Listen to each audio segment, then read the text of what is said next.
تاجر کتنے پریشان ہیں، کیا ہو رہا ہے، اس پر ظاہر ہے کہ کیونکہ سرٹینٹی ہوتی ہے، خوف کا عنصر نہیں ہوتا، تو تاجر بھی ظاہر ہے کہ اپنا کاروبار صحیح طریقے سے کر سکتے ہیں۔ تو ہمارے ساتھ موجود ہیں چیئرمین سندھ تاجر اتحاد جمیل پراچا صاحب۔ Thank you so much for joining اس، اسٹوڈیو میں آپ تشریف لائے۔ یہ اب دوبارہ سے ایک لہر شروع ہوئی ہے، اور حارث نواز صاحب جب وزیر داخلہ بنے نگراں یہاں پر، تو انہوں نے ہمیں بھی اور ظاہر ہے کہ سب کو یقین دہانیاں کریں، اور کافی اکھاڑ پچھاڑ بھی ہوئی۔ آپ نے کیا فرق دیکھا کہ صورتحال اس دور میں بہتر ہوئی ہے یا مزید اب تھوڑے خرابی کی طرف جا رہی ہے؟ دیکھیں، سیکورٹی کے حوالے سے تو اس وقت ایسا لگ رہا ہے کہ شہر بالکل لاوارث ہو گیا ہے۔ اچھا، اس وقت وہ پوزیشن ہے کہ گھر سے کوئی موبائل لے کے نکل جائے، نقدی لے کے نکل جائے، تو اس کا اپنے مقام پہ پہنچنا مشکل نہیں، ناممکن ہو گیا۔ ایسا لگتا ہے کہ جو یہ اسنیپرز ہیں، ان کے پاس تو ایسا لگ رہا ہے کہ کیمرے لگے ہوئے ہیں کہ وہ جیسے ہی لوگ لے کے نکلتے ہیں فوری طور پہ لٹ جاتے ہیں۔ ابھی میں آپ کو ایک بتاؤں، 2 دن پہلے کا واقعہ ہے، میں خود ایف آئی آر درج کرانے گیا ہوں جمشید کوارٹر تھانے میں۔ اچھا، تو میں نے ان سے کہا کہ بھائی یہ ایف آئی گرو آر مندر کے پاس جو ہے، جی ہاں، وہاں ایک فیملی لٹی، پھر ایک صاحب جو میرے تاجر تھے وہ لٹے وہاں پہ، ان کے موبائل گیا، 1 لاکھ روپے نقد ان کے پاس تھے، وہ جا رہے تھے وہاں سے، تو ان کو پکڑ کے لوٹ لیا گیا۔ تو میں جب گیا وہاں تو ان کا کہنا وہی رونا، پرانا رونا پولیس کا جو اب تک ہے۔ اب آپ بتائیں، رات 11 بجے کے وقت میں وہ ایف آئی آر کے لیے گیا ہوں، 10:30 پونے 11 پہ یہ واقعہ ہوا ہے۔ تو ان کا کہنا یہ ہے کہ ہمارے پاس ایک موبائل گئی ہوئی ہے، کوئی کلچر ڈے ہو رہا ہے وہاں، اچھا، ایک موبائل کسی اور انتظام میں گئی ہوئی ہے، نفری نہیں ہے ابھی۔ تو میں نے بولا رات کے 10:30 بجے بھی آپ کے پاس نفری نہیں ہے؟ یہ تو میں دیکھیں ایڈیشنل آئی جی صاحب سے بھی میں ملاقات کر کے آیا تھا، انہوں نے کہا ہم بہت تیزی سے اس پہ کام کر رہے ہیں۔ یہ کون سا کام ہے آپ کا کہ دیکھیں رات کے 10:30 بجے تھانے میں نفری نہیں ہے؟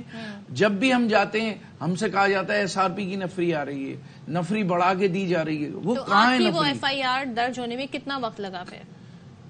انہوں نے مجھ سے کہا کہ جی آپ اس کا ڈبہ لے آئیں، اچھا، موبائل کا باکس لے آئیں، باکس لا کے آپ اس کا نمبر وغیرہ نوٹ کریں۔ میں نے وہ بھی جب میں نے ان سے کہا کہ بھائی میں اس کے ٹیکر چلواتا ہوں، یہ ہمارے ساتھ زیادتی ہے کہ آپ فوری طور پہ ایف آئی آر درج کرنے کو بھی تیار نہیں ہے، آپ ہمیں اتنی گھمائیں گے، بندہ تو کہیں کا کہیں نکل جائے گا۔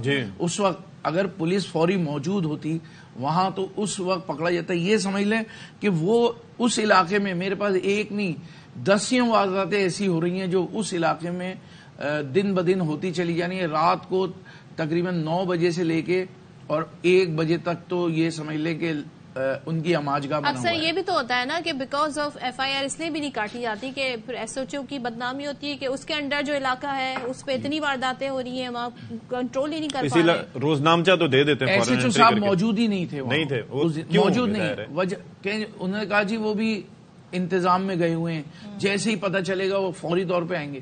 اس کب تک لوگ انتظار کریں گے؟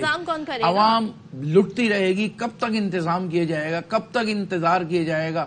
دیکھیں ہم سے یہ کہا ایڈیشنل آئی جی صاحب نے کہ 4,500 موبائل جو ان سے برآمد ہوئے ہیں ڈاکوں سے، ہم کس کو دیں؟ وہ تو بانٹنے کے لیے ہم نے رکھے ہوئے ہیں جن کے۔ تو میں نے بولا وہ آپ دیں ان کو، جن لوگوں کے لٹتے ہیں ان کو دے دیں، باکس منگوا کے سیریل نمبر مانگ رہے ہیں ان کے حوالے کر دیں، ان کو دیں۔ مقصد کہنے کا یہ ہے، ایک طرف وعدہ کیا جاتا ہے کہ ہم تمام معاملات پورے کریں گے، آپ کو سیکورٹی پوری ملے گی، جب دیکھتے ہیں سیکورٹی کے نام پہ آپ مارکیٹوں میں رات کو دکانوں کے تالے توڑے جاتے ہیں، تالے بھی ٹوٹ رہے ہیں آج کل مارکیٹوں میں، اولڈ سٹی ایریا میں بالخصوص تالے توڑے جا رہے ہیں۔ اب ہم جہاں جہاں گارڈ رکھ دیتے ہیں، گارڈوں کی بھی جان، ایک اکیلا گارڈ اگر کہیں کھڑا ہے، 3-4 گارڈ کھڑے ہیں۔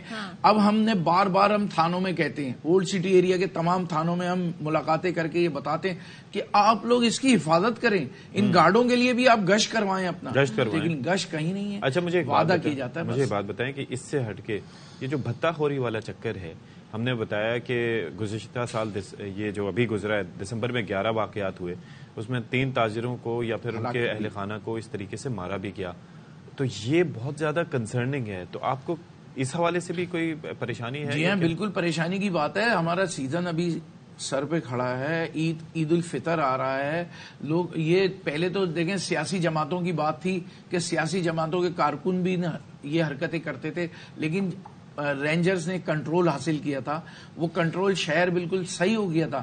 اب کیوں اس کو لوز چھوڑا جا رہا ہے؟ اس کو لوز نہ چھوڑا جائے. آپ نے کہیں نہ کہیں کوئی سوراخ چھوڑا ہے جہاں سے پانی رس رہا ہے, اس سوراخ کو بند کر دیں گے, معاملہ ختم ہو جائے گا.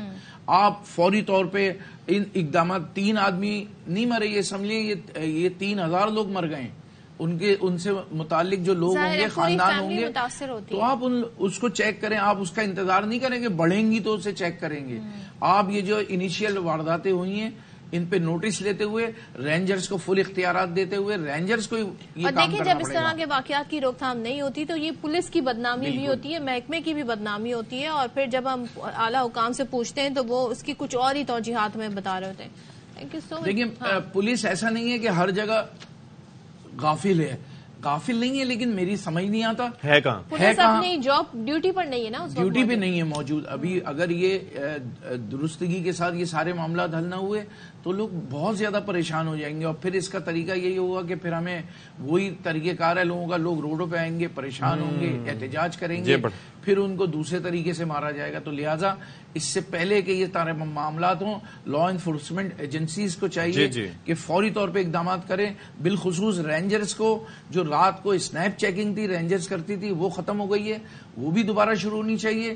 اور ڈی جی رینجر صاحب سے میں اپیل کرتا ہوں آپ کے چینل کے توسط سے کہ فی الفور فوری اقدامات کر کے ان معاملات کو روکا جائے. تھینک یو سو مچ پراچا صاحب.